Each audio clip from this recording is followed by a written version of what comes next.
Bonjour à tous, je me réjouis de vous retrouver sur le podcast de la Voix de la Vente. Ce podcast qui va vous donner envie de mieux vendre en moins de 5 minutes. Aujourd'hui, je vous emmène sur le site où je fais construire un atelier de reconditionnement de poudre. Cette scène se passe peu de temps après la création de ma première entreprise. J'ai trouvé un client dans l'industrie pharmaceutique. Il accepte de faire confiance à mon entreprise pour recevoir des sacs en plastique remplis sur mesure d'une poudre qu'il utilise dans son process. Il accepte, oui, mais à condition que je lui montre un atelier dans lequel va se faire l'opération de reconditionnement pour qu'il puisse l'auditer. Me voilà donc chez le partenaire qui va me construire le fameux atelier. Nous sommes en discussion depuis quelques semaines. Et en ce jour, il doit me montrer ce qu'il prévoit. Je gare ma voiture devant son bureau. Je le vois qui s'approche de moi. Il me salue et il me dit « Ça y est, j'ai trouvé où j'allais vous mettre. Je vous montre ?»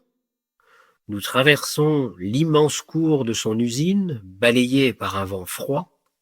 Après une 50aine de mètres, il s'arrête devant un trou, jonchant le bout d'un bâtiment. Fièrement, il m'annonce « Là, ce sera parfait. Vous en pensez quoi ?» Ben, j'en pense que c'est un trou. Il dédaigne ma déception, scrute le trou et me déclare. Je me pose juste une question. Je me demande dans quel sens je vais disposer le couloir vibrant.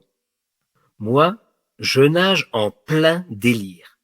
J'ai un client qui veut démarrer le plus rapidement possible. Je n'ai pas le début du commencement d'une idée de comment je vais faire ça. Et le gars qui est censé m'aider s'ébahit devant un trou. Je lui réponds. Bah, qu'est-ce qui est le mieux? Il visualise le fameux couloir vibrant et toute l'installation dans sa tête, et il conclut. Ok, c'est bon, je vais le mettre dans ce sens-là. Et il me donne une explication qui le rassure. Un problème de moins, lance-t-il. Bon allez, on se prend un café? Nous entrons dans son bureau. Une bonne odeur de café me réveille de mon cauchemar. En repensant à cette scène, je m'étonne encore aujourd'hui de ma réaction.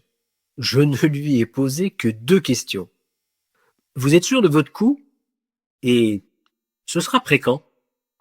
Lui, il s'est senti obligé de me donner quelques explications, mais son oui et la date de fin des travaux m'ont suffi. Je lui faisais confiance. Il m'a décrit par le menu comment il allait s'y prendre. Je ne comprenais pas la moitié de ce qu'il me racontait. J'étais juste fasciné. Il avait dans sa tête une image super précise du résultat final. Il voyait l'installation fonctionner.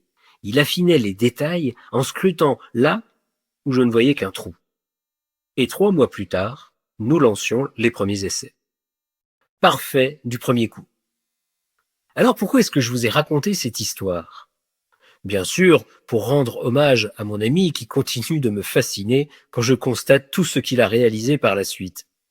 Mais aussi pour vous parler d'un talent que je vous encourage à développer.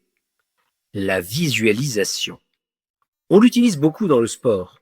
Je vous conseille d'en faire autant dans votre boulot de vendeur. Et voici votre exercice du jour. Repensez aux 3 dernières visites commerciales que vous avez faites. Vous vous trouvez dans le bureau de votre prospect ou de votre client. Prenez un papier et un crayon. Listez ce que vous voyez, les bruits que vous entendez, les odeurs que vous sentez. Quel goût avez-vous dans la bouche? Qu'est-ce que vous ressentez dans votre corps? On appelle ça le VACOG. Je vous laisse aller vous renseigner sur Internet, ou alors, pour aller plus vite, contactez-moi pour qu'on en parle. C'est super puissant. Voilà, sur ce, je vous laisse et je vous dis à jeudi prochain. À bon entendeur. Salut!